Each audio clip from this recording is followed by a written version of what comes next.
He bought her nights in total darkness, so she would never see his face. He never imagined the dark would be the only place either of them felt free, or what daylight would cost them both. We begin our story now. The rain had been falling on Nocturne Alley for 3 days, and London had given up pretending otherwise. It came down not in drops, but in long grey threads, stitching the cobblestones to the low belly of the sky, and Draco Malfoy walked through it with his collar turned up and his hands buried deep, because gloves had stopped meaning anything an hour ago. He did not know where he was going. That was the truth he had grown comfortable telling himself on nights like this, that his feet simply carried him, that the choice belonged to the city and not to the man. It was easier to be carried. It asked nothing of him. The war had ended years ago. The trials had ended. The name Malfoy still turned heads, but it turned them the way a wound turns the eye, with a flinch, a quick aversion, a wish to look at anything else. He had grown used to that too. A man could grow used to nearly anything if he had no one waiting at home to remind him he deserved better, and no one waited.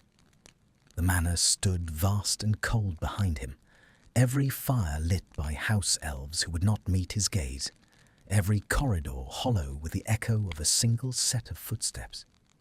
He had inherited a kingdom of silence. Some nights the silence pressed against his ribs until he could not breathe inside it. And on those nights he came down here to the crooked underside of the wizarding world, where no one expected anything of him but his gold. The sign above the door gave no name. It never had. Only a single sigil glowed there, soft as a coal under ash. A woman's silhouette, her arms lifted, her form dissolving at the edges into smoke. Draco had passed beneath it 12 times. He pushed the door, and the rain fell away behind him, and the warmth came up to meet his face like a hand laid against a cold cheek. Inside, the air was thick with things meant to make a man forget. Smoke curled in slow blue ribbons toward the rafters. Somewhere a charmed instrument played something low and unhurried, a melody with no beginning he could find. The scent reached him first. Amber, crushed violet, the sweet underbite of fire whiskey, and beneath all of it, faint and animal, the smell of bodies and want. Lanterns floated at half-light, their flames dimmed to embers, so that the whole room swam in a gold so deep it was nearly brown, the colour of old honey, of something poured slowly from a bottle long forgotten. He took the seat he always took, at the curved end of the bar where the shadow pooled thickest, and the barman came without being summoned. "The usual, mister." The man stopped himself. They had an arrangement, he and the barman. No names. "The usual," he finished. "The usual." Draco set a galleon on the wood. It rang once and went still. The fire whiskey came amber and cold. He drank, and the heat of it unspooled down his throat and into the cavity of his chest. And for a moment, only a moment, the silence inside him quieted, as though someone had finally lowered a hand onto his shoulder and said, "Rest now." He had come for this. The drink, the dark, the anonymous press of strangers who did not know his face or did not care. He had come to sit at the edge of other people's heat and pretend for an hour that he was capable of warmth. Then the music changed. It was a small thing at first, a shift in the instrument's pitch, a lowering of the lanterns until the whole room held its breath. A hush moved through the crowd, the way wind moves through wheat, bending every head toward the small raised floor at the room's center. Draco did not turn. He had seen 100 dances in places like this. They blurred together, all of them, a single long performance of bodies pretending to feel what they sold. But the men around him went quiet in a way he had not heard before. Not the quiet of boredom, the quiet of reverence. He turned. She stepped into the light the way a secret is told, slowly and only to those who lean close. The lantern glow caught her first at the wrist, then the curve of her shoulder, then the long line of her throat, and Draco's glass stopped halfway to his mouth. She moved as though the music was something happening inside her and only escaping through her limbs as an afterthought. There was nothing crude in it. That was what undid him before his mind had caught up to his eyes. There was no performance of desire, only desire itself, raw and turned inward. A woman dancing for some private grief that had nothing to do with the men who watched. Her hair was loose, a riot of dark curls catching the amber light, and her eyes were half closed, and her bare feet found the floor with the certainty of someone walking a path she had walked 1,000 times in the dark. Something in the shape of her snagged on a hook he had buried so deep he'd forgotten owning it. He knew that line of jaw. He knew the particular way the head tilted when the chin lifted. Defiant, even now, even here, some last ember of a fire that the world had spent years trying to put out. He knew the small frown of concentration that lived between her brows like a held breath. The glass touched the bar. He had set it down without deciding to. No. His pulse moved into his throat. He leaned forward into the gold light, and the woman turned, and for half a heartbeat the lantern caught her full in the face, and the name arrived in him, not as a thought, but as a blow beneath the sternum. Granger. Hermione Granger, war heroine.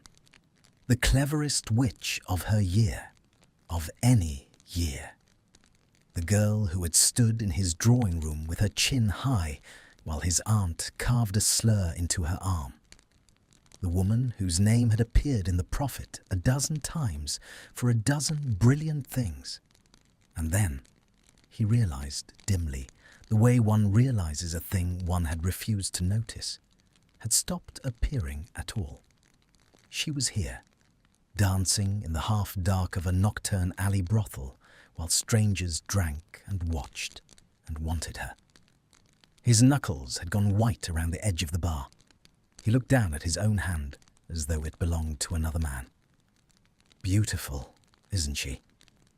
The barman had drifted back, polishing a glass that needed no polishing, his voice pitched low and easy. New, more or less. Few months now. The men come just for her. Draco did not trust his voice. He inclined his head a fraction, the gesture of a bored patron making conversation. And the barman, who told this story the way men tell stories they have told before, leaned an elbow on the bar. Bad business. What happened to her?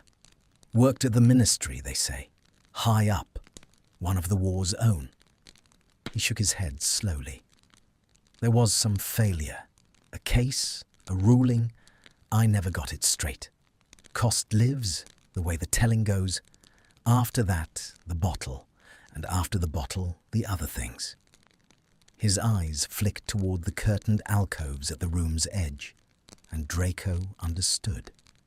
The forbidden draughts, the ones that ate a person hollow from the inside and left them needing more.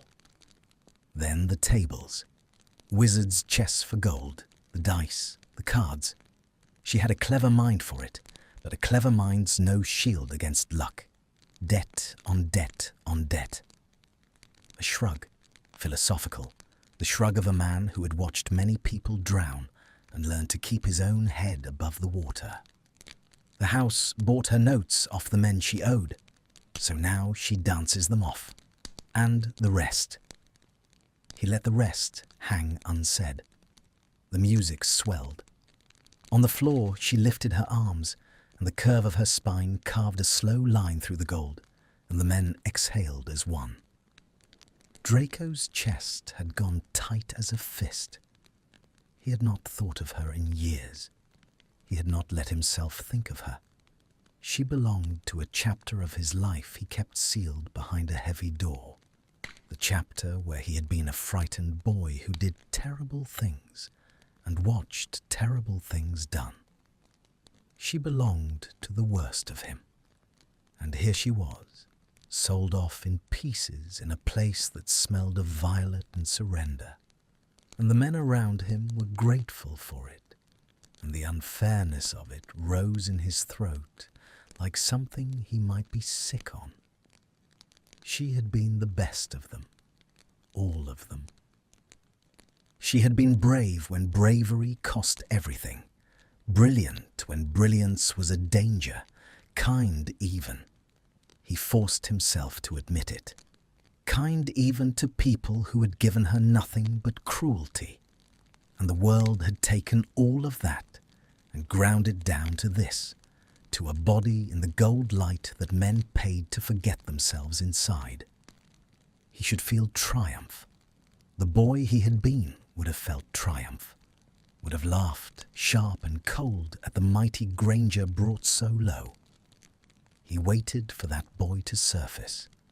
He almost wanted him to. The triumph would have been simpler than what actually rose in him, which had no name and no shape, and pressed against the backs of his eyes with a heat he had not felt since he was very young and very afraid. On the floor, the dance was ending. She came down slowly from whatever distant place the music had carried her, her eyes opening, and Draco saw the moment the room came back to her, saw the faint flinch, quickly hidden, as she remembered where she was and what these faces wanted. She began to turn toward the bar, toward the gold-pooled corner where a man sat with his collar still damp from the rain and his hand white-knuckled on the wood. If she turned, she would see him. She would see his face. She would know. And he could not. He found, with a sudden violence that startled him, he could not bear for her to know that he had seen her like this. Draco stood. The stool scraped, and he caught it before it fell, and he dropped a second galleon beside the first without looking at it. Far more than the drink was worth, and he was already moving, already turning his shoulder to the room, and his face to the dark of the door. Behind him, the music died into applause, soft and hungry. Behind him, a voice. Her voice, low and roughened by whatever the years had done to it. A voice he had not heard in so long that the sound of it stopped his heart for the length of one stride. Said something to the barman, something ordinary. "A glass of water, please." And the smallness of it, the human smallness, undid him more completely than the dance had. He did not turn around. He pushed out into the rain, and the cold threads of it came down on his upturned face, and the door swung shut behind him on the gold and the smoke, and the woman dancing for strangers. And Draco Malfoy stood in the empty alley with his heart slamming against his ribs like something trying to break free of a cell, and found that no matter how far he walked into the dark and the wet, he could not take a single step that carried him away from the sound of her saying please. he lasted 4 days. 4 days of the manor's cold corridors, and the rain against the leaded glass, and the fire whiskey that no longer did its single useful thing, which had once been to quiet him. Now it only loosened the lid on the thing he was trying to keep shut, and the thing climbed out and sat across from him in the dark of the library, and it wore her face. He told himself it was pity. A man could pity a fallen enemy without it meaning anything. He had pitied dogs in the street, beggars at the edge of Diagon, the broken portraits in the manor's east wing that no one had thought to repair. Pity was a clean feeling, a feeling he could hold at arm's length and examine and set down again. He told himself it was pity, and on the 4th night he stopped lying. Because pity did not keep a man awake. Pity did not put the rough warmth of a voice, "A glass of water, please," on a loop behind the eyes until the words lost their meaning and became only sound, only her.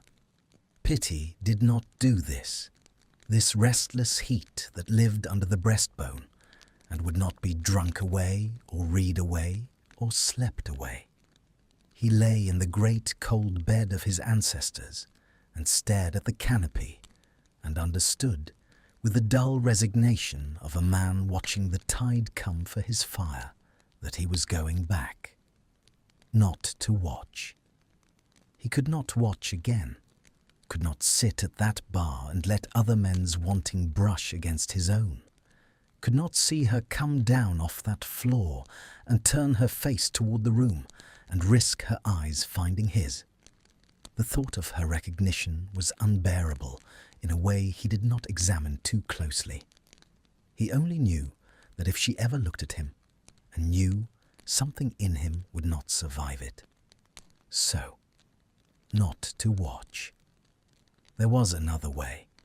He had always known there was another way. The place sold it. He had simply never let the want take a shape this specific, this damning, before now. He went back on the 5th night. The rain had stopped, but the cold remained, a wet iron cold that got into the joints. He did not take the seat at the bar. He went instead to the small door at the side of the room, the one curtained in dark velvet, gone shiny at the edges with the passage of 1,000 hands, and he asked the heavy-shouldered man who guarded it to see the one in charge. The manager kept an office above the floor, reached by a stair that smelled of tallow and old smoke. She was a woman of indeterminate age, with rings on every finger and eyes that had stopped being surprised by anything a great many years ago. She did not rise when he entered.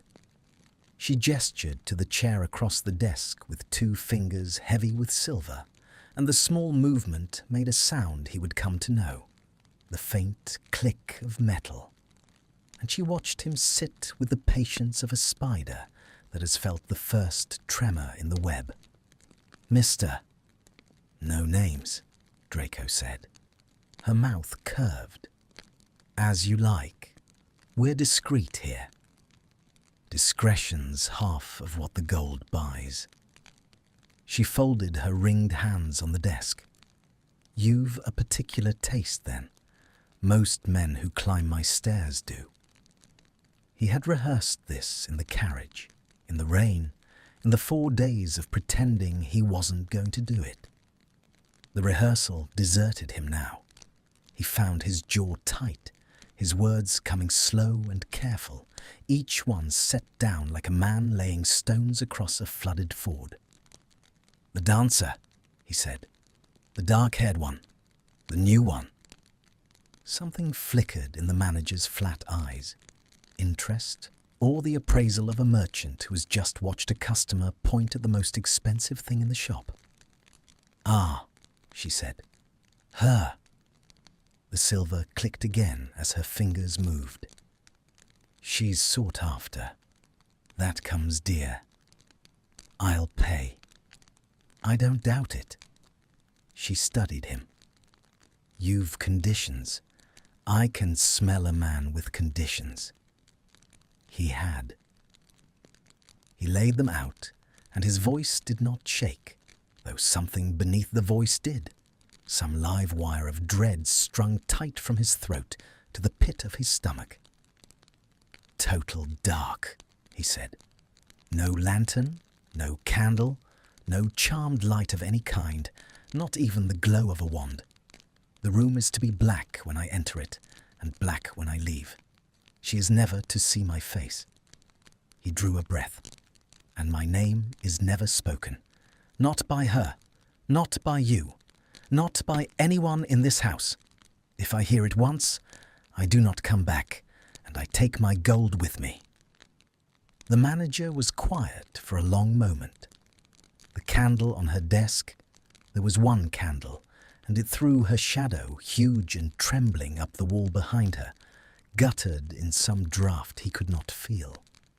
That's an odd request, she said at last. Not unheard of. Some men can't bear to be seen at it. Shame mostly, or a wife at home. Her eyes moved over him, reading the cut of his cloak, the silver at his collar, the particular stillness of a man raised to hide everything he felt. But you don't strike me as a shamed man exactly. You strike me as a man hiding from one specific pair of eyes. She let that sit. No matter. Your gold spends the same in the dark. She named a price that would have fed a family in Nocturne for a year. He did not blink. He drew the pouch from his cloak and set it on the desk between them, and it landed heavy, and the manager's ringed hand covered it without haste, the way a cat covers something it has caught. One night, she said. One night. She'll be told a client has booked her under the dark terms. She agrees to those or she doesn't work. That's between her and her debts, not you and me. The manager rose now, finally, and the candlelight slid down the silver of her rings. Third door, end of the upper hall. Go in before her. I'll send her when the room's dark and you've called for her. After that, the curve of her mouth again, weary and knowing. After that, the dark's your business. The room was small and warm. Before he extinguished the last of the light, he made himself look at it so that he would know it blind. The narrow bed against the far wall, the washstand, the single window with its heavy curtain drawn, the chair where he laid his cloak. Then he took out his wand, and with a word he put out the candle, and the dark came down complete. It was a true dark. No moon found the edges of the curtain, no glow leaked beneath the door. He stood in the centre of the black, and listened to his own breathing and his own heart, and waited. And the waiting stretched until he half believed he had been forgotten, until the dread had wound so tight in him that he thought of taking his cloak and leaving while he still could. The door opened, a wedge of dim gold from the hall, and then it shut, and the dark was whole again, and she was in it with him. He did not move. He could not. He stood and listened, and he heard the soft sound of her breathing, the faint rustle of cloth, the small noises of a person orienting herself in a room without light. She knew this room better than he did. He heard her cross to the washstand, heard water poured, heard the bed take her weight with a quiet complaint of old wood. "You can come closer," she said. "I won't bite, not unless that's the sort of thing you've paid for." Her voice. In the dark, it was even rougher than he remembered, even lower, and it had a flatness in it that he understood at once. The flatness of someone who has learned to lay a thin sheet of nothing over everything she feels, so that nothing can get at the part of her that is still alive underneath. He had worn that flatness himself. He recognized it the way one recognizes one's own handwriting in a stranger's letter. He did not answer. If he spoke, she might know his voice. He had not thought of that until this exact moment, and the realization froze him in place. The voice. You fool. The voice will give you away faster than any candle. And so he said nothing, and the silence drew out, and he heard her shift on the bed. A quiet one, she murmured. There was no surprise in it. All right, I've had quiet ones before. He moved toward the sound of her. The dark made him clumsy. His shin found the edge of the bed frame, and he bit down on the sound of it, and he heard her low breath of something that might, in another life, have been amusement. He sat. The mattress dipped. He was near enough now to feel the warmth coming off her skin, near enough to catch the scent of her beneath the violet and amber that the house had put on her like a uniform. Beneath all of it, faint and clean, something that was only her, and the smell of it went through him like a current through water. She found his hand in the dark. Her fingers were cool and certain. She turned his palm up and pressed two of her own fingers to the inside of his wrist, where the pulse was, and he understood that she was reading him the way the blind read, that in this black room she lived more truly than he did, that she had learned to know a man entirely by his breath and his heartbeat and the temperature of his skin. His pulse was hammering. She would feel that. There was nothing he could do about it, and the helplessness of it, to be so completely read by the one person he most needed to remain a stranger, sent a tremor up his arm that he could not still. Nervous, she said softly. Not a question. Her thumb moved once across the back of his hand, a small, slow arc, the gesture of someone gentling a frightened animal. First time in a place like this? He shook his head, then remembered she could not see it, and stopped, and did the only thing left to him. He lifted his free hand and laid it, very carefully, against the side of her face. She went still. He felt her stillness as a change in the air between them, a held breath. He had meant only to answer her, to say no, not the first time, but the first time for this, to say it without words, because words would unmake everything. But his hand had found the curve of her cheek, the warmth of it, the impossible reality of her under his palm. Granger, here, breathing, alive, and he could not make himself take it away. For a long moment, neither of them moved. The dark pressed close and held them both. He could feel the flutter of her lashes against the edge of his thumb, the faint unsteadiness of her own breath now, as though his stillness had reached into her and disturbed some surface she kept smooth on purpose. "You're not what I expected," she said at last, and her voice had dropped the flatness. It had a thread of something genuine running through it now, some thin live wire of curiosity she had not meant to let him hear. He pressed his forehead, then to hers. It was not a thing he had planned. It was not a thing he understood. He only knew that in the whole black room there was nothing he wanted more than this single point of contact, her breath mixing with his in the inch of dark between their mouths, the strange and terrible tenderness of holding a person who did not know who held her. She did not pull away.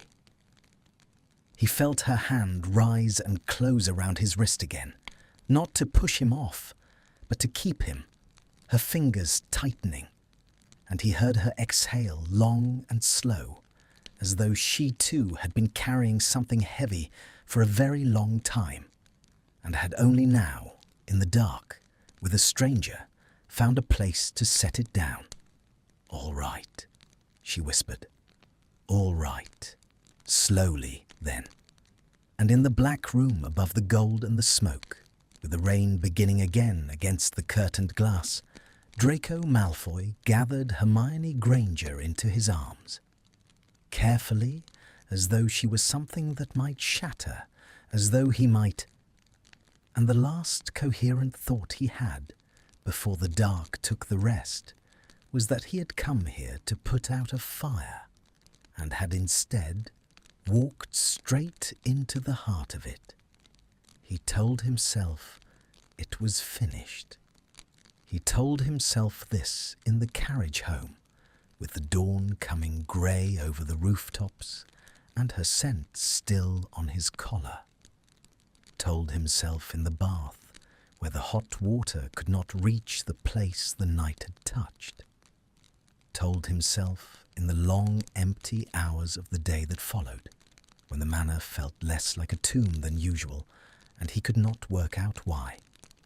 The fire was out. He had walked into it and come through it, and now it was ash, and a man does not return to a cold hearth. He went back 6 days later. He had meant to last longer. He had drawn a line in himself, a fortnight at the least, to prove it means nothing, and the line had washed away like chalk in the rain.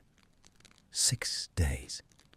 He climbed the tallow-smelling stair and laid the heavy pouch on the manager's desk, and she covered it with her ringed hand and did not bother, this time, to pretend at conversation.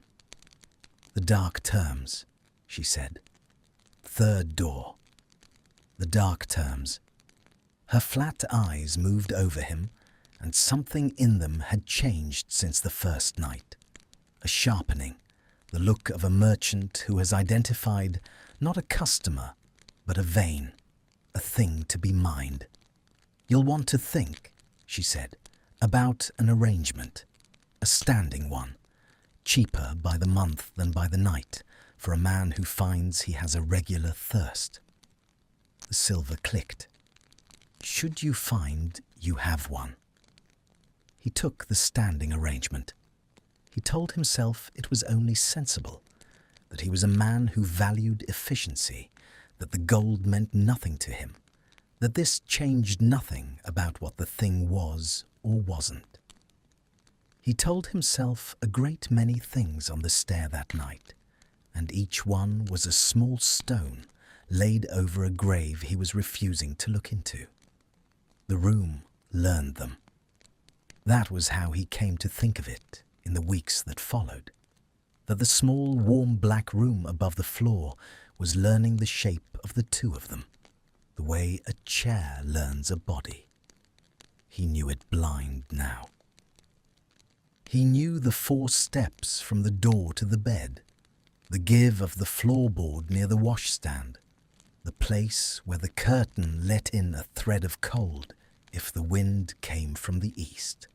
He extinguished the candle each time before she came, and each time the dark took him, and each time the door opened and shut, and she was in it with him, and the world above and below the room ceased, briefly, to exist.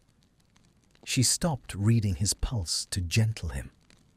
She had learned, by the 3rd night or the 4th, that he did not need gentling, that the silent man who came in the dark wanted something other than what the men downstairs wanted, though she could not yet have said what.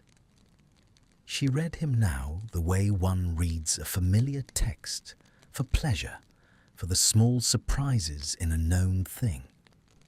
She found in the black the particular places that undid him. He found, though he had not set out to, the places that undid her.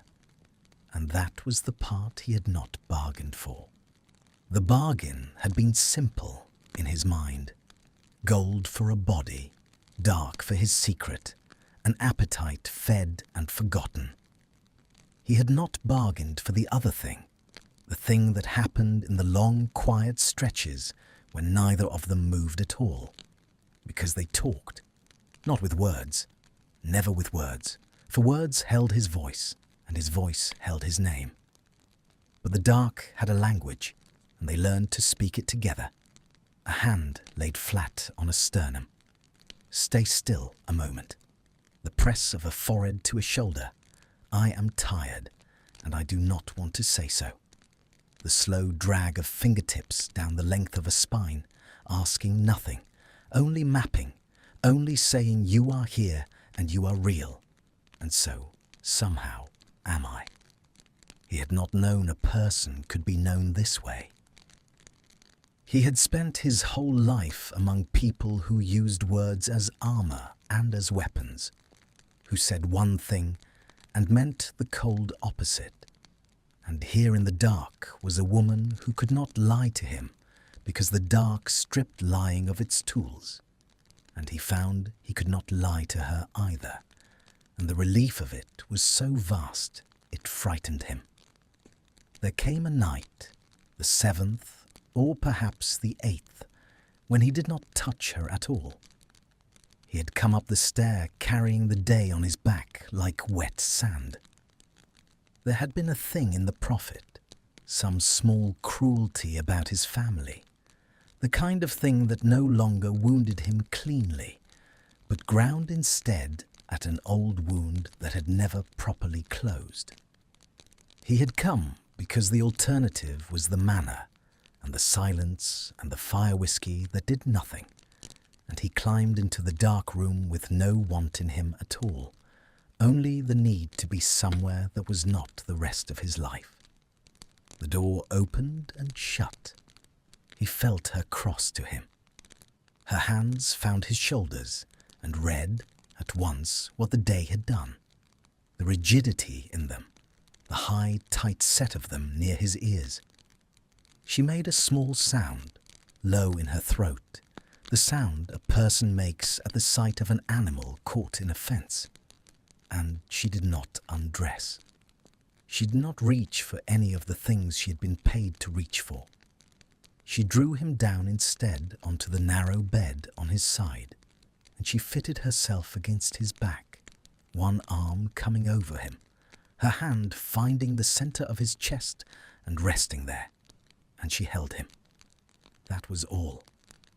She held him in the dark, her breath warm against the back of his neck, her heartbeat a slow and steady knock against his spine. And after a while the wet sand began, particle by particle, to lift. He should have been ashamed. He had paid, was paying, by the month, for a body, and here he was using it as a child uses a mother, and the boy he had been would have curled his lip at the man he was, here, now, holding still while a fallen war heroine soothed him to sleep with the flat of her hand. But the shame would not come. There was only the warmth of her, and the dark, and the astonishing fact that she had read his exhaustion and chosen this, chosen to give him a thing he had not paid for and could not have asked for. And he lay in the circle of her arm and felt his eyes sting in the black where no one could see. "You don't have to do anything," she said softly against his neck. It was the first thing either of them had said in an hour. Some nights it's enough to just not be alone. He turned slowly in the circle of her arm. He found her face with his hands, the way he always did now, and he laid his palm against her cheek, and he felt her lean into it the smallest fraction, a thing she would not have let him see, in the light with her flatness on. And he understood, with a quiet that was worse than any noise, that she had not said it for him. She had said it for herself. She was as alone as he was. She was more alone, perhaps, alone in a place that sold her solitude back to her in pieces, alone among men who wanted the surface of her and never once the rest, alone in the great pit she had fallen into, with no rope and no hand reaching down. And into that aloneness had come a silent man in the dark, who held her as if she were not merchandise, and she had been starved enough for it that she took it, even from a stranger, even from a man whose face she would never see. The knowledge moved in him like something turning over in deep water. He drew her in. He held her the way she had held him, his arm coming over her, his hand finding the place on her chest where the heart was, and he felt the small startle of it go through her, the surprise of being held in return, of being the one soothed instead of the one soothing. Her breath caught. For a long moment she was rigid in his arms, braced, the flatness rushing back over her like a tide, every muscle ready to be made use of. And then, by degrees, she let it go. He felt it leave her, the bracing, the readiness, the long-held armor of a woman who had learned that softness was a thing the world punished. She softened against him in the dark, and her hand came up and closed over his where it lay above her heart. And she held it there, and her breathing changed, lengthened, deepened, until he understood that she had fallen asleep. She had fallen asleep in his arms. A woman who survived by never letting her guard down had let it down with him, with the one man in all the world who had the least right to be trusted with it, and the weight of that, the terrible, undeserved gift of it, pinned him to the bed more surely than any chain. He did not sleep. He lay awake in the black with her slow breath against his throat and her hand curled over his, and he listened to the rain start and stop and start again at the window, and he watched with the unflinching attention of a man examining a wound, the thing that had happened to him. This was no longer an appetite. He could not pretend it was. Appetites were fed and went quiet. This only grew the more he fed it, the way a fire grows toward the thing that feeds it. He had come to put out a flame, and instead he had built it a hearth and learned to live by its light. Except there was no light. There was only the dark, and her and the small, warm, impossible fact of her trust. And under the wonder of it ran something colder, something he could not yet face directly, and so kept at the edge of his vision, the way one keeps a predator. She does not know. She lay sleeping in the arms of a man she believed a kind stranger, and the man was Draco Malfoy, who had stood in his own drawing room and watched her scream, and she did not know. And every night he came, he built the lie higher, and every night she trusted the lie a little more. He told himself he would stop. He had told himself that before, about other things, and the telling had never once held. But he told himself now, in the dark, with her heart beating under his hand, one more night, and then I stop, before this becomes a thing I cannot undo. He did not believe it even as he thought it. And somewhere beneath the disbelief, in the part of him he kept sealed behind the heaviest door, a smaller and more dangerous voice spoke the truth he was not ready to hear, that he did not want to stop, that he had not been this alive in years, that this woman who did not know his name had become, in the space of a few black weeks, the single thing in his life he could not bear to lose. The rain came harder against the glass. She murmured something in her sleep, wordless, and turned her face into his throat, and he held still as stone so as not to wake her, held still and held her, and stared into the dark above them both, as though the answer to what he had become might be written there, if only the light would come. He had never stayed until morning. That was the unspoken law beneath all the spoken ones, that he came in the dark and left in the dark, that the night belonged to them and the dawn belonged to the rest of the world, and the two were never permitted to touch.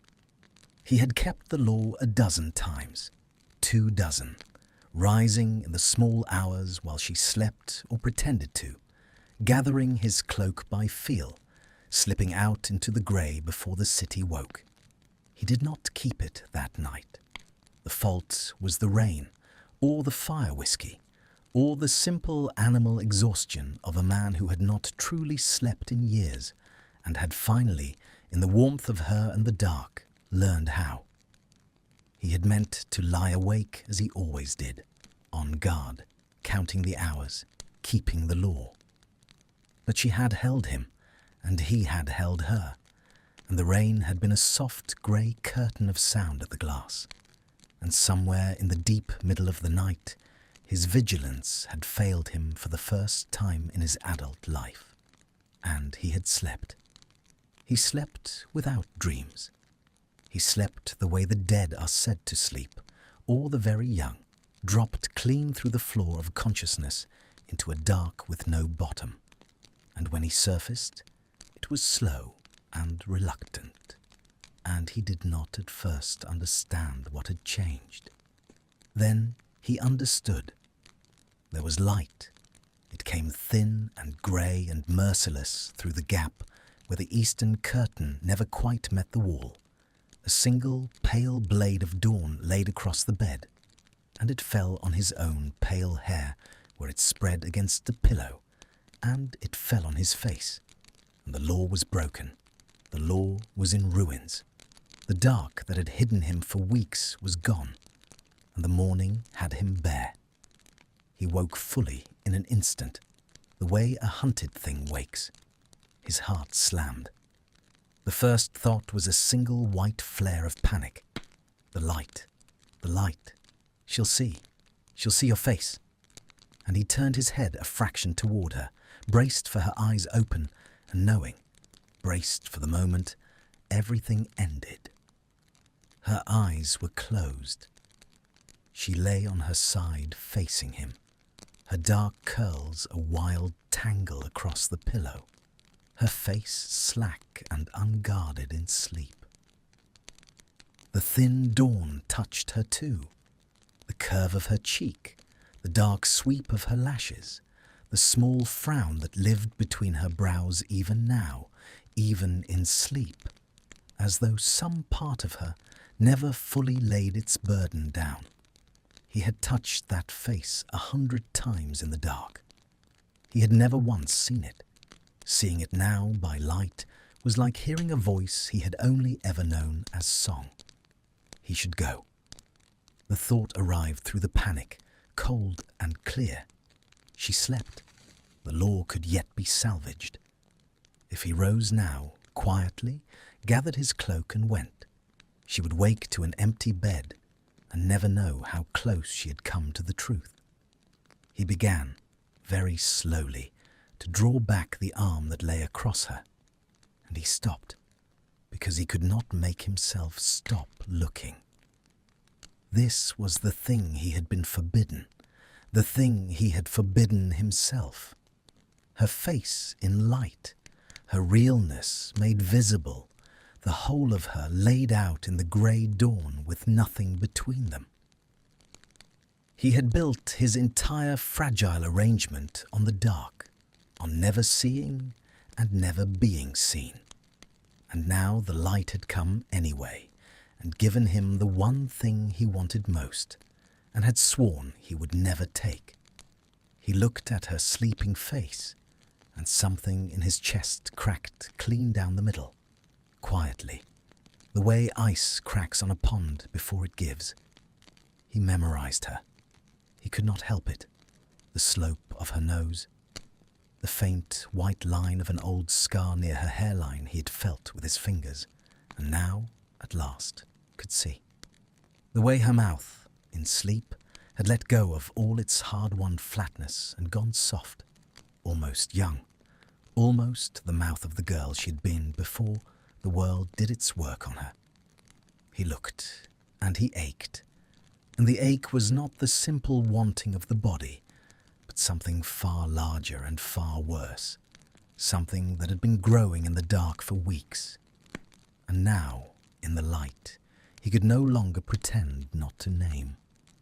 He loved her. The knowledge did not arrive as a revelation. It arrived as a thing already long true, finally permitted into the light, the way one turns over a stone that has lain in the same place for years, and finds the shape of it pressed into the earth beneath, finds that the ground had known its weight all along. He loved her. Draco Malfoy loved Hermione Granger, had perhaps been falling toward it since the first night his hand found her cheek in the dark, and the morning had stripped him of every place left to hide from it. And he could not have her. That was the second half of the knowledge, and it came right behind the first, twin to it, inseparable. He could not have her because she did not know him, because the man she trusted in the dark was a fiction, because the moment she saw his face, the whole of it would turn to poison in her hands. She would see the boy from the drawing room. She would feel his aunt's knife in her arm. She would understand that she had been held and soothed, and, God, loved, by the very thing the war had made of him, and she would never forgive it, and she would be right not to. His hand had gone still against her waist. He looked at her sleeping face, and he let himself, for one moment, one only, feel the whole impossible weight of it, and his eyes burned in the thin grey light, and he did not wipe them. Then he gathered himself to leave. He drew his arm back, slow as the dawn itself. He sat up by careful degrees, watching her face for the smallest flicker, ready to freeze at the first change in her breath. She slept on. He rose, and the floor was cold under his feet, and he found his cloak by sight now instead of by feel, and drew it around his shoulders. And he stood a moment over the bed, looking down at her, at the curve of her in the grey light, at the dark hair and the soft mouth, and the small frown that would not leave her even in dreams. He bent. He did not plan to. He bent and pressed his lips, very lightly, to her hair, not to her face. That would be too much. That might wake her. Only to her hair, a thing so light it could not have weighed on the air between them. And he straightened, and he turned to the door. He did not see her lashes lift. Hermione had woken with the first grey of the dawn, as she always did. Her body had never unlearned the ministry hours, the early rising of the woman she had been. It woke her now out of habit into a life that no longer had any use for the morning. She had woken and felt the unfamiliar weight of an arm across her waist and gone very still. He had stayed, the silent one. He had never stayed. She had kept her eyes closed at first out of nothing more than tiredness, out of the wish to hold the warmth a moment longer before the day took it. The arm across her was heavy and solid and kind somehow, even in sleep, even unconscious. It lay over her, not to hold her down, but to hold her safe. And she had not been held safe in so long that she lay in it with her eyes shut and let herself, for one stolen moment, pretend. Then she felt him wake. She felt the change go through him, the jolt, the sudden held breath, and some instinct sharpened by years of reading men in the dark told her to keep still, to keep her eyes closed, to watch without watching. She had learned in this place that you saw more of a man when he believed himself unseen. So she kept her lashes down to the barest thread, and through that thread, in the thin dawn light, she saw him. She saw the pale hair first. Pale as bone, pale as frost, falling across a brow she had touched 100 times and never seen. And the breath stopped in her chest because she knew that hair. She had known it across a classroom and a battlefield and a courtroom. She had known it her whole young life. She let her gaze travel, barely, the smallest fraction, and she saw the sharp aristocratic line of the jaw, the grey eyes wet in the morning light, the whole long familiar architecture of a face she'd spent years learning to hate and then to forget. Malfoy. It went through her like cold water poured down the spine. Draco Malfoy, her silent one. The man who came in the dark and asked for nothing but to be near her, who held her while she slept, who soothed her without a word and let her soothe him, was Draco Malfoy, who had watched her tortured on his own drawing-room floor and done nothing, who had called her things she still heard sometimes in the worst of the nights, who belonged to the very worst of everything that had ever happened to her. She did not move. It cost her everything she had, but she did not move. She lay with her lashes down and her heart slamming against her ribs, and she watched Draco Malfoy look at her sleeping face as though it were the only thing in the world worth looking at. And that was the part she could not make sense of. That was the part that held her frozen long past the moment her instincts screamed to leap up, to demand, to rage. Because the face she was watching was not the face of a man who had bought a body.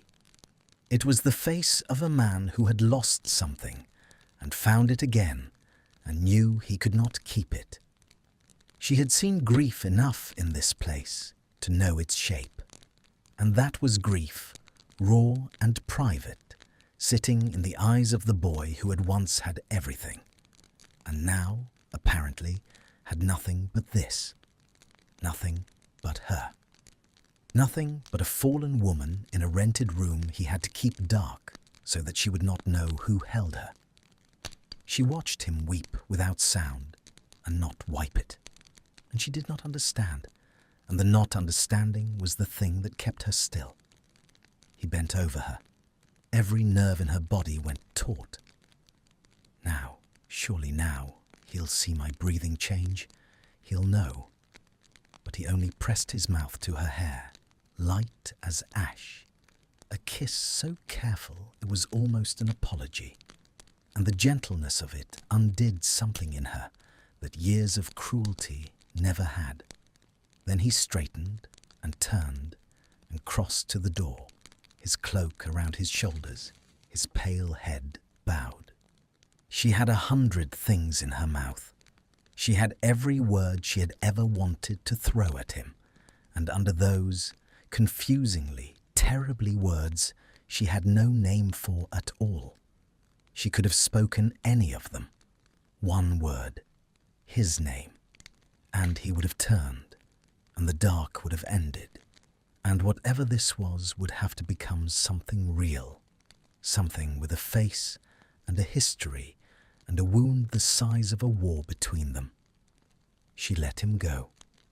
She did not decide it so much as discover it already decided.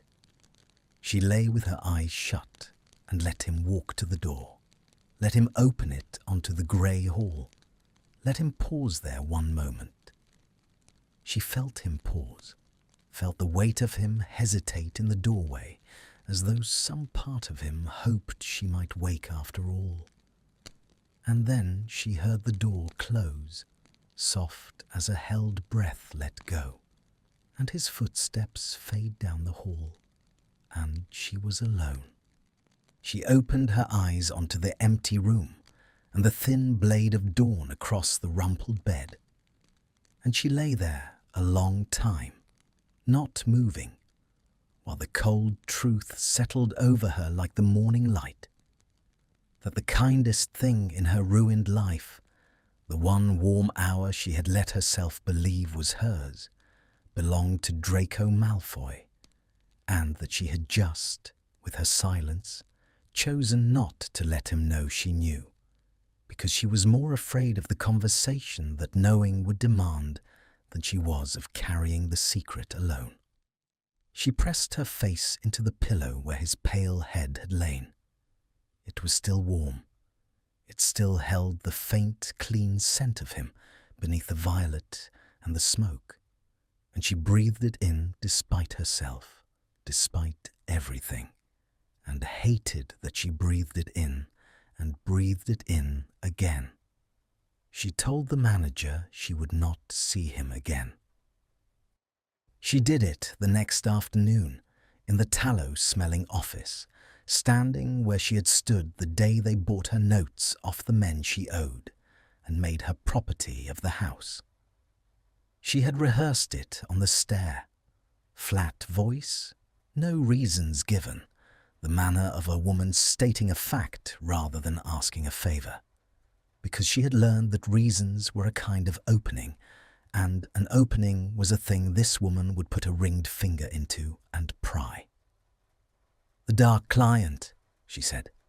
"The standing one. I'm done with him. Find me others." The manager looked up from her ledger. The silver clicked as she set down her quill. "He pays better than the rest of them put together. I'm done with him." The flat eyes moved over her with the slow attention of an appraiser checking goods for damage. "He hurt you?" "No." Then what? And here was the place she had known she would arrive, the place where the truth wanted out and could not be let out, because the truth had a name in it, and the name would change everything. "He is Draco Malfoy, and I cannot lie in the dark and let him love me when I know who he is, and he does not know I know." She could not say it. She did not entirely understand it herself. She only knew that the morning had taken the dark hour and poisoned it, that she could no longer go into that room and pretend not to know the pale head on the pillow, that the not pretending and the pretending had become two walls closing on the same narrow space, and she would rather have neither than be crushed between them. "It's run its course," she said. "That's all. Find me others." The manager held her eyes a long moment. Then she shrugged, the philosophical shrug of a woman who had watched 1,000 small dramas play out in this room and learned to wager on none of them. "Your debt's your debt," she said. "Dance it off, lie it off. I don't care which body it comes out of. But he'll come back. They always come back, the ones who go quiet like that. What do I tell him?" "That I won't see him. He'll ask why." "Then he can wonder," Hermione said, "the same as I do." And she turned and went down the stair before her voice could betray the thing crouched behind it. He came back 4 days later. She knew because the house knew, and the house could not keep a thing like that from its own. The girl in the next room told her, idle, brushing out her hair. "Your quiet one was here, the pale one, asking for you." Manager turned him off. He didn't take it well. and Hermione, who had been mending the strap of a slipper with steady hands, found that her hands were no longer steady and set the slipper down. She did not see him. That was the arrangement. She had built it herself. But she knew the shape of the evening from the other girls' talk, that he had climbed the stair as he always did, that the manager had met him at the top and told him the dancer would not receive him, that he had stood there in the dim hall and asked, in a voice the manager described as very quiet, very even, the way the dangerous ones get quiet, whether there was some offence he might make right, some price he might raise, some condition he might better meet. There was not, the manager had told them. The girls simply would not see him, and he had not raged. That was the part that stayed with Hermione, lying awake in the dark of her own small room with the city's rain at the glass. He had not raged or threatened or thrown his gold around the way the spurned ones did. He had only stood a moment longer in the hall. She imagined the pale head bowed, the grey eyes gone somewhere far off. And then he had turned and gone back down the stair into the rain, and the house had closed over the space where he'd been like water over a dropped stone. She told herself she was relieved. She was not relieved. She lay in the dark and turned it over and over, the fact of him standing in the hall asking how to make it right, the fact of him not understanding that the offence was not a thing he had done in the dark, but a thing he had been in the light years ago, before either of them was who they were now. He thought he had failed her somehow. He thought there was a price he had not met. He did not know that she had seen his face and chosen the door anyway, and the not knowing of it sat in her chest like a swallowed stone, heavy and cold and impossible to bring back up. She had done it to protect herself. She knew that much. She had shut the door because the alternative, to go on lying in his arms, knowing what she knew, or worse, to speak his name and watch the dark hour shatter into a thing with a history and a wound, was more than she could carry on top of everything else she carried. She had no room left for it. Her life was already a structure barely standing, debts stacked on draft, stacked on the long, slow ruin of a woman who had once been brilliant, and she could not take into it the weight of Draco Malfoy's grief, or her own confused and unwelcome tenderness, or the question of what it meant that the kindest hands that had touched her in years belonged to a man she had every reason to despise. So she had shut the door, and it had been the right thing, the safe thing, the only thing, and it did not feel like any of those. It felt like a wound she had given herself. For Draco, the closed door did a thing he had not thought any door could still do to him. He had been refused before. He was a Malfoy in the years after the war. Refusal was the air he breathed. Doors closed in his face daily. Invitations not extended. Hands not shaken. The small, constant attrition of a world that had decided his name was a thing to be flinched from. He had built calluses against all of it. He had thought the calluses complete. This door went straight through them. He stood in the dim hall the night the manager turned him off, and he heard the words, "She won't receive you." And the first thing he felt was simple incomprehension, the blank refusal of a fact too large to take in at once. She won't. She, who had held him in the dark when the day had broken him. She, who had fallen asleep against his throat with her hand curled over his. She, whose face he had finally seen in the grey dawn, and whose seeing had undone him. "She won't receive you. Is there an offence?" he heard himself say, and his voice came out very quiet, very controlled, the way it went when the thing beneath it was anything but. "Something I've done. Tell me, and I'll make it right." "No offence she'll name," the manager said. The silver clicked. Her flat eyes held a thing that might, in a softer woman, have been pity. "She just won't. It happens. Don't take it to heart. There's a dozen others 'd be glad of your terms." He did not want a dozen others. He wanted the one, and the wanting was so total and so undignified that he had to turn away from the manager's knowing eyes before they read the whole of it off his face. He went down the stair and out into the rain, and the rain came down on him the way it had the first night, the long grey threads of it, and he walked into it with no idea where he was going and no will to choose. He did not understand. That was the worst of it, worse even than the refusal, that he could not understand. He turned the last nights over in his mind 100 times, searching for the misstep, the moment he had taken too much or given too little, the place where he had let the wrong thing show. He found nothing.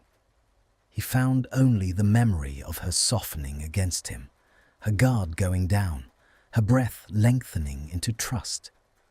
And then, 4 days later, a closed door and a faceless refusal, and no reason he could name. He did not know that she had woken in the dawn. He did not know that she had seen the pale hair on the pillow and known him. He did not know that the gentle hour he could not forget had become, for her, a thing she could no longer bear to enter, precisely because she now knew whose arms they were. He knew none of it, and so he could only stand in the rain and feel the closed door go through every callus he owned, and land, fresh and clean, on the boy he had been long ago. The boy who wanted to be wanted and was not, who reached and was refused, who learned early that the things he loved had a way of being taken from him before he had finished learning their shape. He went home to the manor and the silence was worse than it had ever been, because now it had a shape, and the shape was the absence of her. He told himself he would not go back. He had told himself that before, about her, and it had never held, and it did not hold now. But this time, it was the door that held him, the door and the faceless she won't. And after a week of standing at the bottom of the tallow-smelling stair without the courage to climb it, after a week of writing notes to the manager that he burned before sending, after a week of the rain and the silence and the unbearable shape of her absence, Draco Malfoy stopped going to the place at all. He could not bear to climb the stair and be turned off again. He could not bear to sit at the bar and watch her dance for other men, see her come down off the floor and turn her face toward the room and have it find, instead of him, a stranger. He could not bear the place suddenly in any of its rooms, because every room in it now held the same closed door. So he stayed away, and in staying away, he made a discovery that frightened him more than the refusal had, that the want did not go quiet when he starved it. It grew. It grew in the dark of the manor, in the long sleepless hours, in the hand that reached across the cold bed in the night for a warmth that was not there, and never had been there, not in that bed, only ever in a small, dark, rented room above the smoke. It grew until it was the largest thing in him, larger than the name, larger than the war, larger than the whole grey ruin of his life. And he understood, lying awake with his hand on the cold sheet beside him, that he had lost the only thing he had wanted in years, and that he did not even know what he had done to lose it. He pressed the heel of his hand against his eyes in the dark. The rain kept on at the glass, the same rain, the rain that had not seemed to stop since the first night he walked beneath the sign of the smoke-edged woman. And somewhere across the city, in a small room he would never see, the woman who had closed the door lay awake in the same rain, pressing her own face into a pillow that no longer smelled of anyone at all. A man can run from one thing by running into many. Draco knew this the way he knew the cut of his own coat, knew it from his father, who had drowned a lifetime of private fears in public displays of everything but, knew it from the long line of Malfoy men who had each found his own elegant method of not feeling what he felt.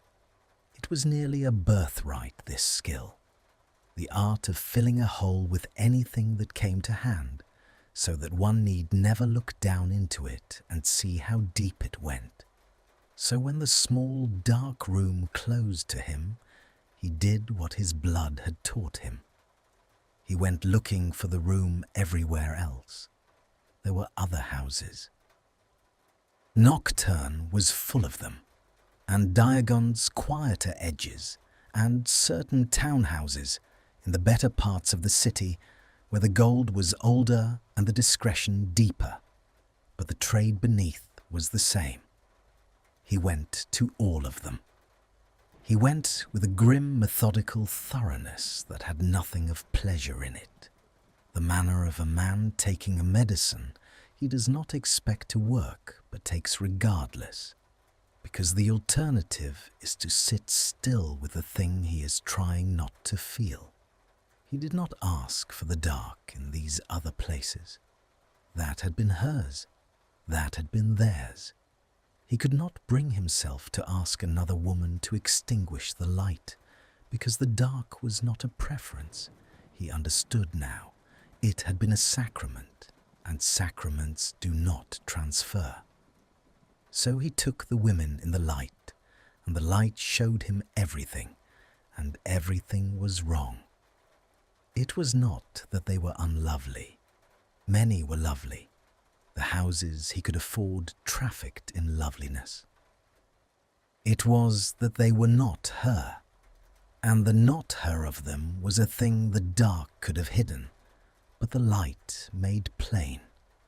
He would lie with a woman whose hair was the right dark and find that her hands were wrong, too practiced or not practiced enough, reaching for him with the rote efficiency of the trade instead of the slow, strange reading he had grown to need. He would close his eyes and try to summon the dark room, and find that he could not, that the woman in his arms breathed at the wrong tempo, smelled of the wrong things beneath the violet, held him as a body holds a body, and never once as a person holds a person who is breaking. He drank in these other places more than he had ever drunk. The fire whiskey that had stopped quieting him now did not even try. It only blurred the edges of the wrongness without removing it, so that he moved through the long nights in a haze of liquor and music and other women's perfume, and woke each grey morning in an unfamiliar bed, feeling further from himself than he had the night before. He was not, he understood dimly, behaving well. The Prophet would have made a feast of it had the Prophet known. War criminal's son haunts the city's brothels, and some nights he half wished they would print it. half wished the whole world would see exactly what Draco Malfoy had been reduced to, because at least then the ruin would be witnessed.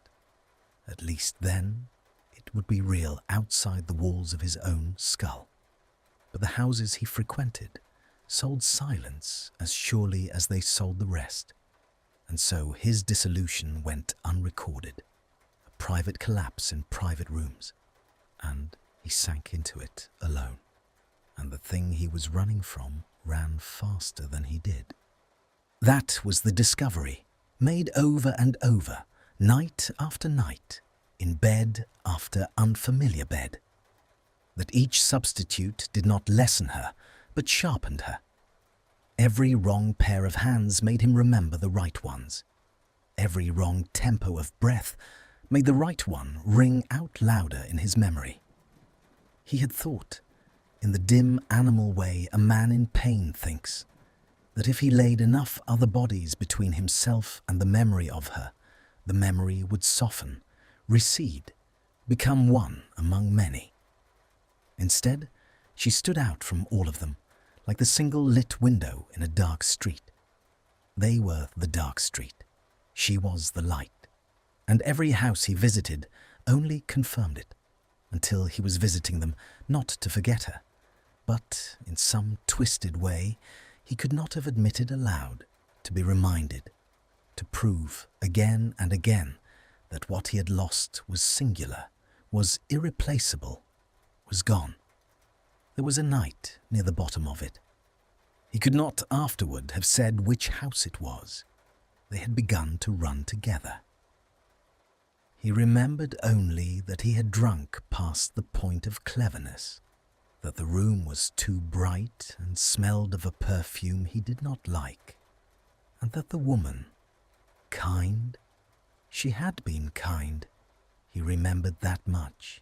She had seen something in his face and tried to be gentle with it, had asked him, in the soft, professional way of her trade, what it was he wanted.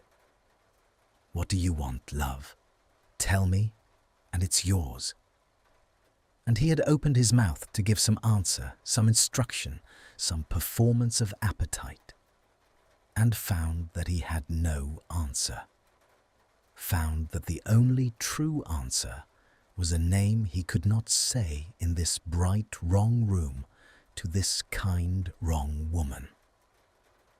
Found that what he wanted was not a thing this house or any house could sell him, because what he wanted was to be known in the dark by one specific person, and to know her in return, and to hold her while she slept with her guard down, and to have her hold him, and to never once need to hide his face because she would have seen it and stayed anyway.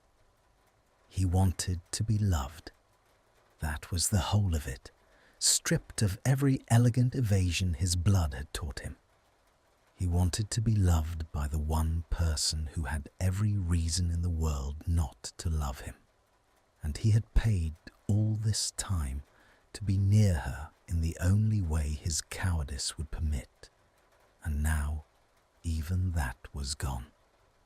He did not lie with the kind woman. He paid her well, paid her for the night he did not take, because some last shred of the boy his mother had raised would not let him stiff her for his own collapse. And he left, and he walked out into the rain that would not stop, and he stood in the alley and was, for a while, very thoroughly unwell against a wall, the fire whiskey and the self-disgust coming up together. And when it had passed, when he stood empty and shaking in the wet with the cold going through his soaked coat, the thought came to him at last, the thought he had been running from through every bright wrong room, the thought his whole frantic dissolution had been designed to outrun. You bought her. It arrived quietly, the way the worst truths do, not in a thunderclap, in a small, clear voice, his own voice, the voice he heard when there was no one left to perform for. All this time, the dark, the gold, the standing arrangement by the month. You told yourself it was tenderness. You held her while she slept and called it love, and never once let yourself see the shape of the thing you were actually doing. You were buying a person. You were laying gold on a desk, and a woman was being handed to you in the dark. A woman with a name and a history and a brilliant, ruined mind and a debt she was paying off with her body. And you, who had every advantage the world can give a man, you used that advantage to have her. And you called the having love. He pressed his back against the wet wall and slid down it until he was sitting in the filth of the alley with the rain coming down on his bare head. And he made no sound because the thing in him was past sound. He had thought of her all this time as a comfort, as a refuge, as the one good thing in his grey life. He had thought of the dark room as a place where two lonely people met as equals, where the gold was incidental, where what passed between them was real. And it had been real. That was the cruelty of it, the part that would not let him off. What he felt was real. What passed between their hands in the dark was real. But it had been built on a thing that was not real, on a fiction of equals, on a man who could leave whenever he wished, and a woman who could not, on gold laid on a desk by one and a debt worn down in the body of the other. He had loved her, truly, with everything he had.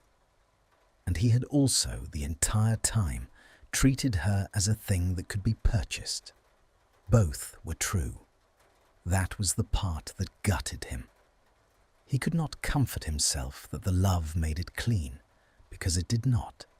The love made it worse. A man who used a woman without feeling was merely cruel. A man who loved her and used her anyway, who let himself believe the love made the using something other than what it was. That man was a coward of a far deeper kind. And Draco sat in the rain and the filth and understood, finally, with no fire whiskey left to blur it, exactly what kind of man he had been. She had not been merchandise. She had never been merchandise.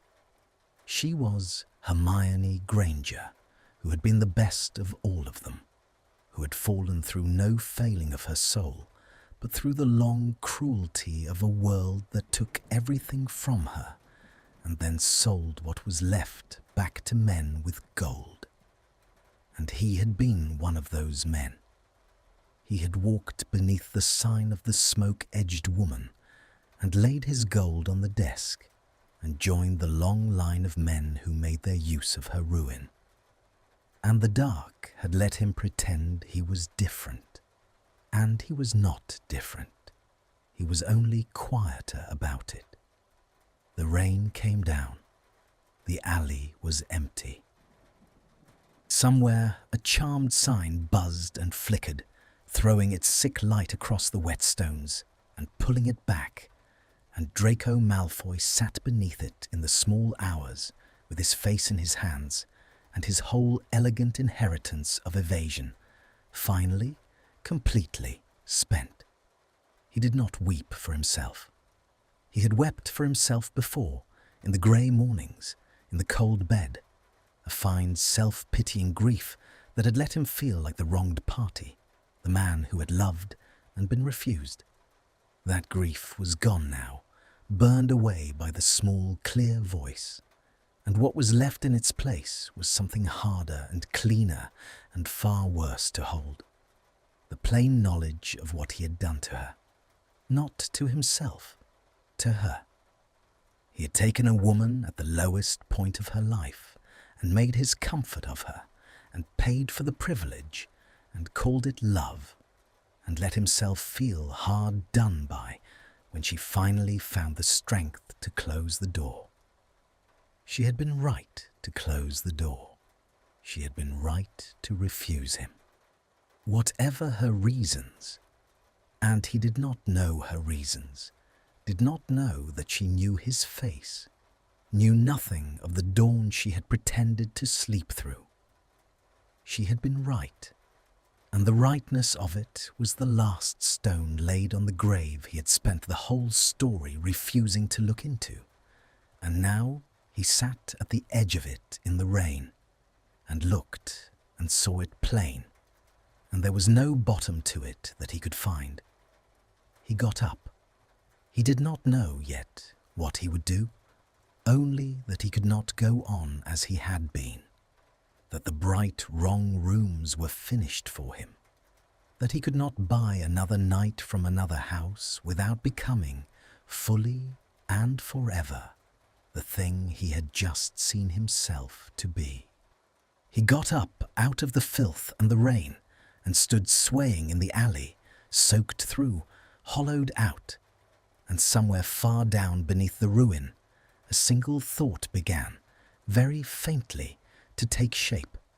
Not yet a plan, only the seed of one, only the first dim outline of the one thing a man in his position might do that would not be, for once in his life, an act of taking. The rain ran down his face, and he let it. He turned toward the mouth of the alley and the grey street beyond, and he began, unsteadily, to walk. Not toward any house, not toward the manor, not toward anything he could yet have named, but away, at last, from the man he had been. Sobriety came to him slowly, over a matter of days, and it was not the sobriety of the body alone. He stopped drinking first, not by any heroic act of will, but because the fire whiskey had become a thing he could no longer stand the taste of, associated now with the bright wrong rooms and the grey wrong mornings and the whole squalid season he had just crawled out of. He poured the bottles out, all of them, into the cold grate of the library where he had spent so many nights letting them lie to him, and watched the amber soak into the ash and felt nothing but a tired relief.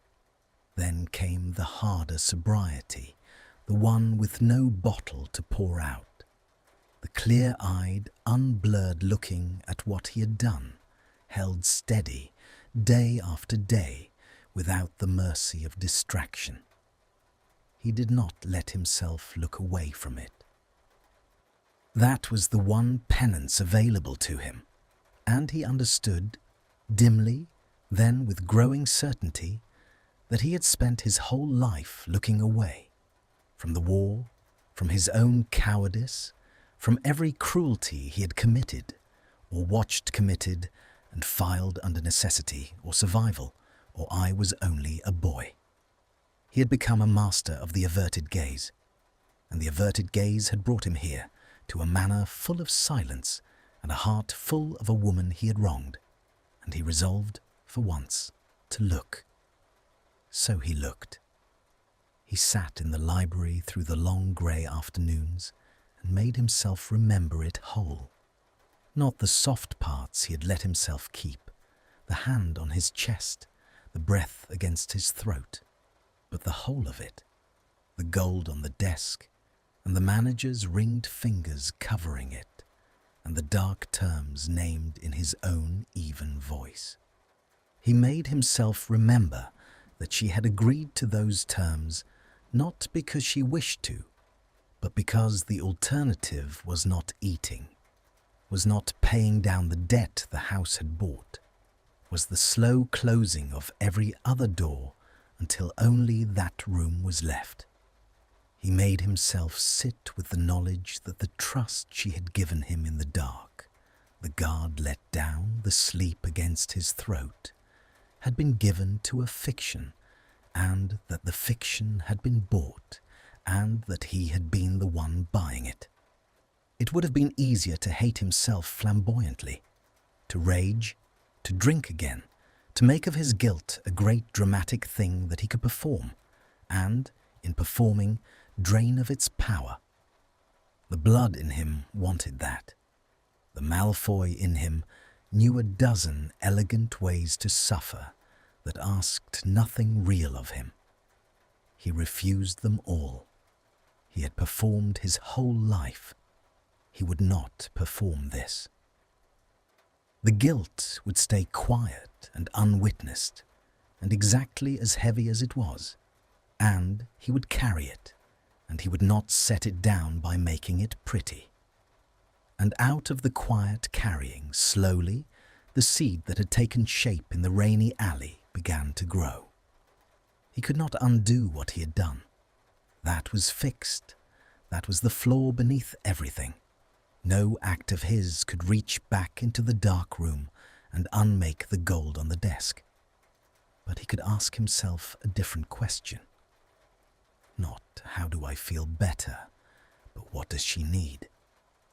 And the moment he asked it honestly, the answer was so plain and so total that he wondered how he had failed to see it for weeks.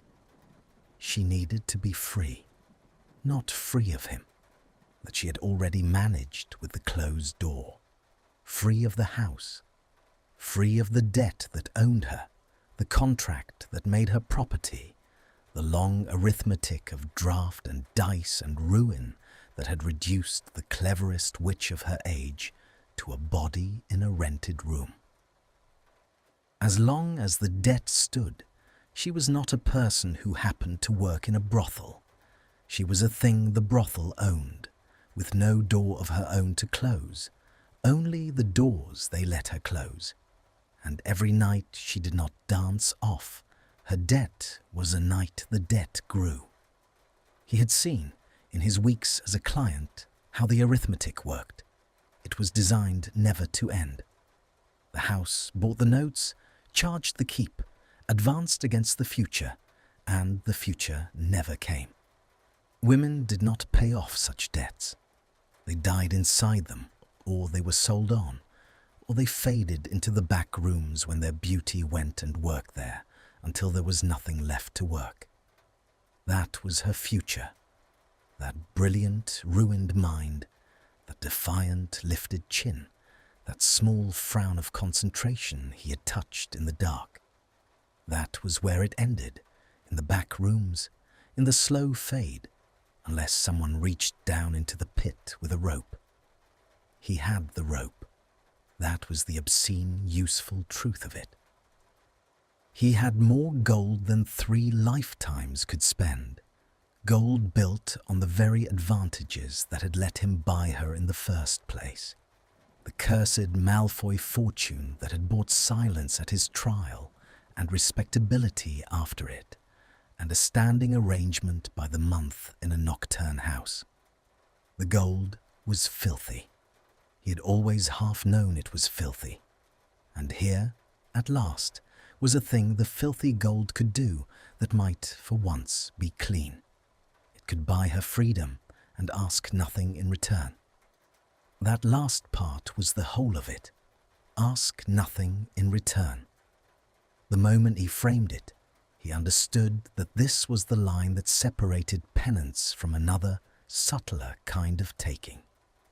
A man could pay off a woman's debt and present himself at her door as her savior, hat in hand, hoping, expecting, gratitude, affection, the reward of being loved for his generosity. That would be only another purchase, gold for love instead of gold for a night, and it would be, in its way, worse, because it would dress the taking in the costume of a gift. He had done enough of that. He had called purchase by the name of tenderness for long enough. No. If he did this, he would do it the only way that made it real, anonymously. She would never know it was him. She would walk free into her own life and never learn whose gold had unbolted the door, and so she could never feel that she owed him, never feel that her freedom came with a string running back to a man she had reason to despise, never have her choice, the first free choice she would have made in years, poisoned by debt to her benefactor. He would give her back her freedom and her choices both, and he would take, for the first time in the whole of this, nothing at all. The plainness of it steadied him. He had spent his life among people who never gave without an invisible ledger, who counted every favour and called it in with interest, and the idea of an act with no ledger behind it, no return expected, no name attached, was so foreign to his blood that it felt almost like stepping off a cliff. But it was also, he found, the first thing he had wanted to do in years that did not make him sick to look at. It was the first clean thing.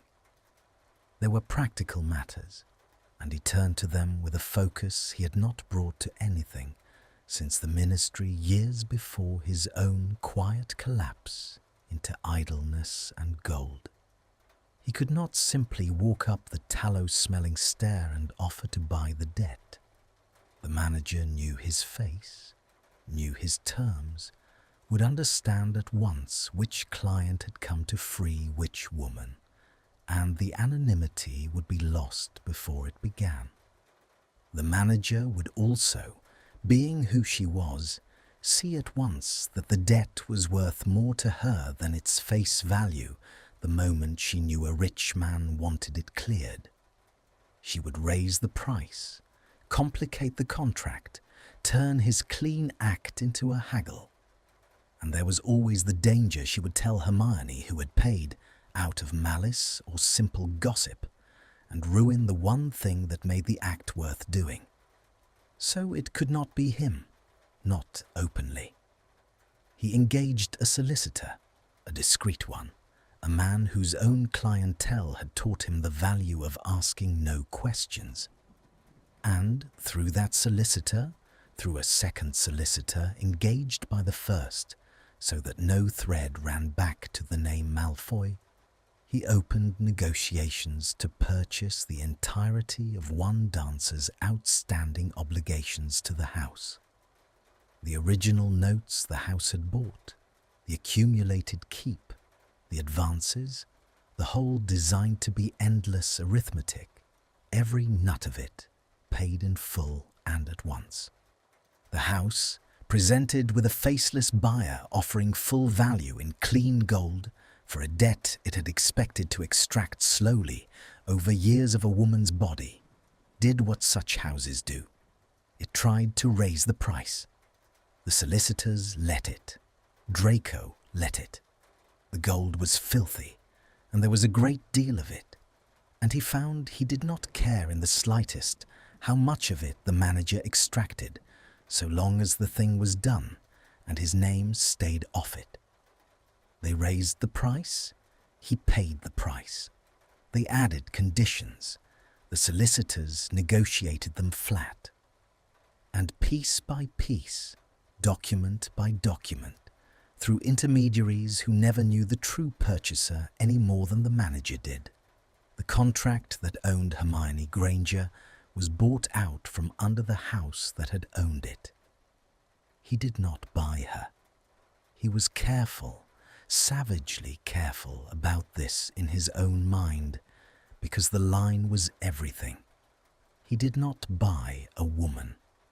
He bought a debt, and the buying of the debt dissolved it, and the dissolving of it left a free woman where a bound one had stood. There would be no new owner. The solicitor's instruction was precise. Clear the obligation, void the contract, release the named party from all claims of the house, and then, this was the part the solicitors found strange, the part that no client had ever asked of them before, make no claim of your own, no new contract, no condition, no name. The freed party owes the purchaser nothing, will never be told the purchaser's identity, and is to be informed only that her debt has been settled in full by a party who wishes to remain unknown and who asks and expects nothing whatsoever in return. The senior solicitor had read the instruction back to him twice, certain he had misunderstood. Men did not do this. Men who paid such sums for a woman's freedom did it to own the freedom afterward. That was the whole logic of the transaction as the world understood it. To pay and then vanish, to free and then disappear, to spend a fortune and demand not even the woman's knowledge of one's existence. It broke the grammar of the thing so completely that the solicitor had assumed an error. There was no error, Draco told him. Those were the terms.